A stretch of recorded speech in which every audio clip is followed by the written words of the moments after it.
Vamos lá para a correção da questão do simulado. Essa foi uma questão que deu muito o que falar. 22% dos respondentes, ou seja, 11 de 50 acertaram, o restante todo mundo errou. É uma questão longa que vai demorar um pouquinho para ser respondida e eu vou tentar cortar para que o Instagram permita a divulgação aqui, tá? Vamos lá, qualquer coisa eu coloco no YouTube. O ano é 2023, a Banca Ecopese. Um paciente de 28 anos compareceu ao serviço de odontologia, apresentando aumento de volume no lado esquerdo da maxila, com dor e febre. Eu chamo a atenção para a febre porque isso justifica, de certa forma, a antibiótico terapia, porque o paciente está apresentando sinais sistêmicos da infecção. Ao exame intraoral, observou-se apagamento do fundo de vestíbulo e presença de parúlide. Parúlide nada mais é do que uma pápula, uma fístula desenhada ali no fundo daquele suco, tá? Na altura da região periapical, então é um abscesso periapical do elemento 26, que apresenta destruição coronária por cárie.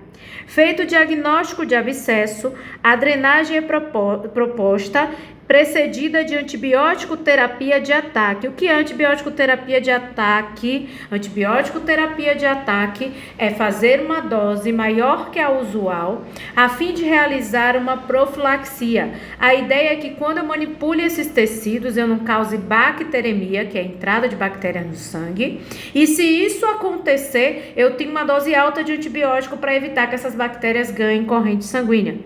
Este é o princípio da profilaxia da endocardite. Esse é o princípio da profilaxia em pacientes sistemicamente comprometidos. Mas toda vez que faz profilaxia para prevenir endocardite, não, fiquem ligados, tá? O que eu quero prevenir com profilaxias, com doses de ataques, é bacteremia. O paciente relata ser alérgico a benzetacil, tá? Diante do caso, qual o esquema a ser escolhido? Vamos desenhar isso aqui por partes. Primeira coisa, quem é benzetacil e esse paciente sendo alérgico a ela, qual medicamento não pode usar?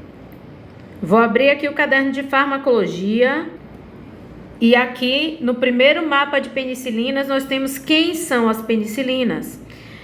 Entre as penicilinas nós temos as naturais e as sintéticas, e as naturais estão aqui a benzetacil, que é uma penicilina natural. Sendo assim, o paciente que é alérgico a ela também é alérgico às penicilinas semissintéticas, porque essas aqui foram criadas a partir das naturais. E quem são as penicilinas semissintéticas? Ampicilina e amoxicilina, principalmente porque essas são as do uso da odontologia, mas também tem a penicilina V, tá? Então, a minha primeira preocupação era me livrar da alergia do paciente, não correr o risco de causar um choque ou um agravo. Então, a ampicilina e a amoxicilina foram eliminadas pela alergia.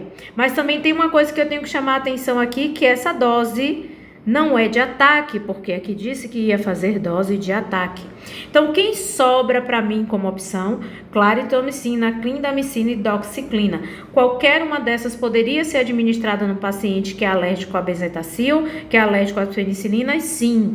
Mas qual dessas eu escolho para o caso deste paciente? Lembrando que o diagnóstico é de abscesso, o abscesso é periapical e a justificativa do início da antibiótico terapia é a febre do paciente. Seguindo a linha de raciocínio de eliminação, eu vou te dizer quem é a doxiciclina, porque eu sei que ela é pouco conhecida. Ela é da família das tetraciclinas, então as tetraciclinas de interesse odontológico são as doxiciclinas e as minociclinas, tá? A doxiciclina é usada para que, Nívia? Para periodontite agressiva.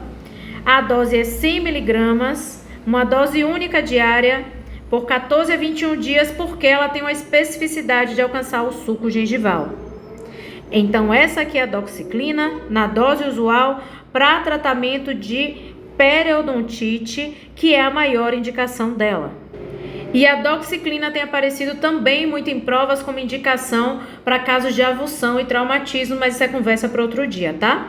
Então, falando da doxiciclina, eu eliminaria ela também porque eu não tenho uma dose de ataque aqui eu tenho uma dose usual. Além disso, eu tenho um abscesso periapical, não é um abscesso gengival, não é uma questão com bolsa, não é periodontite, então ela não seria a minha primeira escolha, mesmo podendo ser aplicada no paciente, porque não tem nada a ver com a alergia dele. Me sobra a Claritro e a clindamicina. Vamos ver qual das duas que foi o empate e a dificuldade de muita gente. E para responder, agora eu vou para os mapas de cirurgia. Eu vou vir para o mapa de endocardite, tá? Porque eu te disse que o princípio é o mesmo, é uma profilaxia. Então, quando eu tenho um paciente alérgico, eu tenho medicamentos que podem ser escolhidos para esse paciente, tá? Porque a primeira escolha para profilaxias em pacientes não alérgicos é sempre as penicilinas por causa do seu espectro de ação.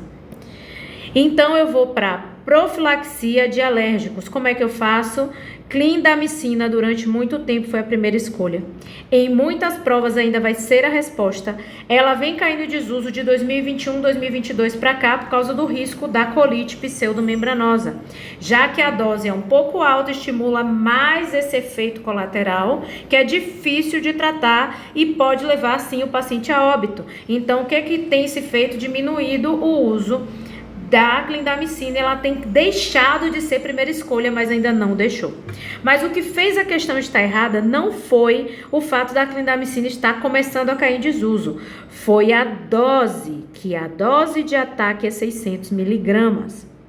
A dose usual de clindamicina é 300 miligramas, isso tem lá no mapa de Clinda, pode ir lá no mapa, na parte de farmacologia, conferir, tá? Faz essa revisão se ficou com dúvida.